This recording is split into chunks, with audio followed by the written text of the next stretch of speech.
ನೀವು ಒಂದು ಚಲನಚಿತ್ರದಲ್ಲಿ ಯಾರಾದ್ರೂ ಗಣಿತವನ್ನ ಬೋರ್ಡ್ ಮೇಲೆ ಮಾಡಬೇಕಾದ್ರೆ ಬಹುತೇಕ ಈ ಒಂದು ಚಿಹ್ನೆಯನ್ನ ನೋಡಿರ್ತೀರ. ಇದನ್ನ ನಾವು ಮೂಲ ಚಿಹ್ನೆ ಅಂತ ಕರಿತೇವೆ. ಇದರಲ್ಲಿ ನಾನಾ ವಿಧಾನಗಳಿದಾವೆ. ವರ್ಗಮೂಲ, ಘನಮೂಲ, ಹೀಗೆ ಬೇರೆ ಬೇರೆ ತರದ ಮೂಲಗಳನ್ನ ಸಹ ನಾವು ನೋಡ್ತೇವೆ. ಆದ್ರೆ ಇದರ ಅರ್ಥ ಏನು? ಇದು ನೋಡ್ಲಿಕ್ಕೆ ಸ್ವಲ್ಪ ವಿಭಿನ್ನವಾಗಿ ಕಂಡ್ರು ಇದನ್ನ ಅರ್ಥ ಮಾಡ್ಕೊಳ್ಳೋದು ಅಷ್ಟು ಕಷ್ಟ ಅಲ್ಲ. ಒಂದು ಉದಾಹರಣೆ ಮುಖಾಂತರ ಶುರು ಮಾಡೋಣ. 3 ರ ಘಾತ 2 ಅಂದ್ರೆ 3 × 3 ಬಂದು 9ಕ್ಕೆ ಸಮವಾಗಿರುತ್ತೆ. ಇದನ್ನ ನಾವು ಬೇರೆ ರೀತಿಯಲ್ಲಿ ಅರ್ಥ ಮಾಡ್ಕೊಬೇಕು ಅಂದ್ರೆ 9ರಿಂದ ಶುರು ಮಾಡೋಣ. ಈಗ ಯಾವ ಒಂದು ಸಂಖ್ಯೆಯನ್ನ 2 ಬಾರಿ ಗುಣಿಸಿದ್ರೆ 9 ಸಿಕ್ಕತ್ತೆ? ನಿಮ್ಮ ಉತ್ತರ 3 ಅಂತ ಅನ್ಕೊಳ್ತೇನೆ. ಆದ್ರೆ ಇದನ್ನ ಹೇಗೆ ನಾವು ಚಿಹ್ನೆಯ ಮುಖಾಂತರ ಪ್ರತಿನಿಧಿಸೋದು?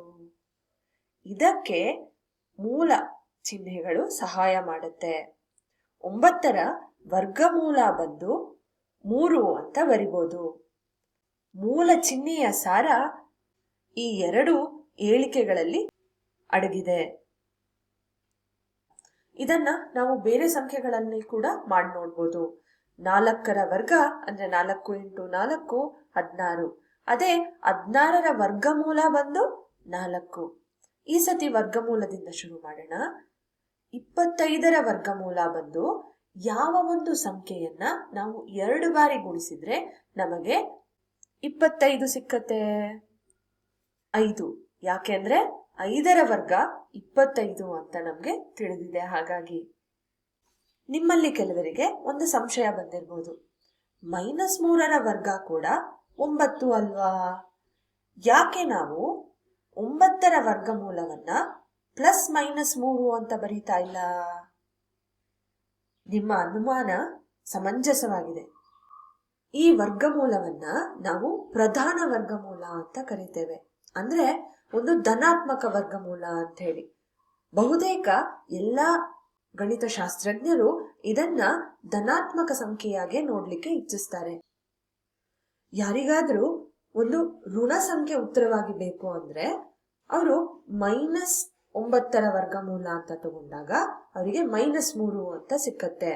ಇದರಲ್ಲಿ ವಿಶೇಷವಾಗಿ ನಾವು ಎರಡೂ ಕಡೆಗಳಲ್ಲಿ ವರ್ಗವನ್ನ ಮಾಡಿದ್ರೆ ಒಂದು ಋಣ ಸಂಖ್ಯೆಯ ವರ್ಗ ಬಂದು ಒಂದು ಧನ ಸಂಖ್ಯೆ ಆಗಿರುತ್ತೆ. ಹಾಗಾಗಿ ಇದ್ರ ಉತ್ತರ 9 ಆಗಿದ್ರೆ -3ರ ವರ್ಗ ಅಂದ್ರೆ -3 × -3 +9 ಎರಡೂ ಕೂಡ ಒಂದೇ ಉತ್ತರವನ್ನ ಕೊಡ್ತಿದೆ.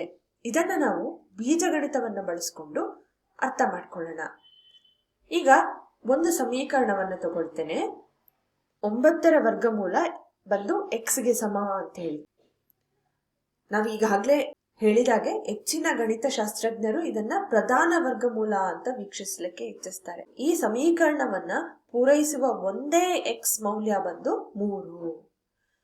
ಅದೇ ಮತ್ತೊಂದು ಸಮೀಕರಣವಾದ x ನ ವರ್ಗ ಬಂದು 9ಕ್ಕೆ ಸಮ ಅಂತ ತಗೊಂಡಾಗ ಇದರಲ್ಲಿ ನಮಗ್ ತಿಳಿದಂತೆ 3 × 3 ಕೂಡ 9, ಅದೇ ರೀತಿ -3 × -3 ಕೂಡ 9. ಹಾಗಾಗಿ ಇದನ್ನ ಪೂರೈಸುವ 2 x ಮೌಲ್ಯಗಳು ಸಿಕ್ಕತ್ತೆ ನಮ್ಗೆ.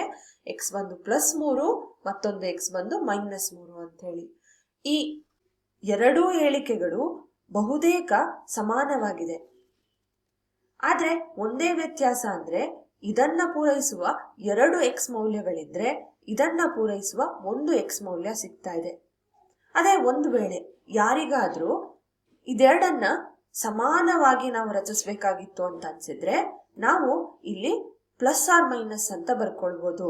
ಈ +or- ಇರೋ ಕಾರಣ ಈ ಒಂದು ಸಮೀಕರಣವನ್ನ ಪೂರೈಸುವ 2 x ಮೌಲ್ಯಗಳು ಸಿಕ್ಕತ್ತೆ ನಮ್ಗೆ. ಒಂದು +3 ಮತ್ತೊಂದು -3 ಅಂತ ಹೇಳಿ.